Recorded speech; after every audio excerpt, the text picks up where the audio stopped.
కేంద్ర ప్రభుత్వం అనేక సంక్షేమ పథకాలు అమలు చేస్తుంది. మహిళా స్వేచ్ఛ కోసం ఎన్నో పథకాలు తీసుకొచ్చింది.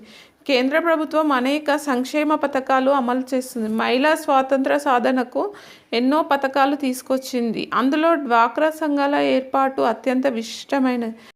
వారికి తక్కువ వడ్డీకే రుణాలు ఇస్తారు. ఈ గ్రూప్ నుండి చెల్లించాల్సిన వడ్డీ రుణాలు పొందబడతాయి. ఇందిరమ్మ హయాంలో ప్రారంభమైన ఈ డ్వాక్రా గ్రూపులు నేడు విజయవంతంగా నడుస్తున్నాయి. అయితే ఈ గ్రూపుల్లోని మహిళలు వివిధ పథకాలకు అర్హులని చెప్తున్నారు.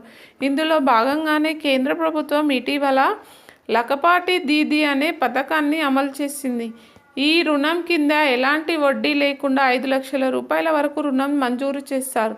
అంతేకాకుండా మీకు నచ్చిన రంగంలో శిక్షణ మరియు ప్లేస్మెంట్ కూడా అందజేస్తారు.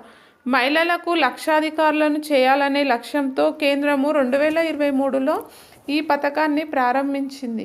గ్రామీణ ప్రాంతాల్లో నివసించే మహిళలు ఈ పథకం కింద అర్హులు. వచ్చే ఆర్థిక సంవత్సరం నాటికి 3 కోట్ల మంది మహిళలు ఈ పథకంలో భాగస్వాములు కావాలని ఇటీవల కేంద్ర ఆర్థిక మంత్రి నిర్మలా సీతారామన్ అన్నారు. ఈ పథకం 18 నుండి 50 సంవత్సరాల మధ్య ఉన్న వారికి మరియు ఈ స్వయం సహాయక సంఘాల సభ్యులకు మాత్రమే వర్తిస్తుంది. మీ జిల్లా మరియు శిశు అభివృద్ధి శాఖ కార్యాలయాన్ని సందర్శించండి. అధికారులు దరఖాస్తును క్షుణ్ణంగా పరిశీలించి అన్ని అర్హతలు ఉంటేనే వడ్డీ లేని రుణాన్ని మంజూరు చేస్తారు.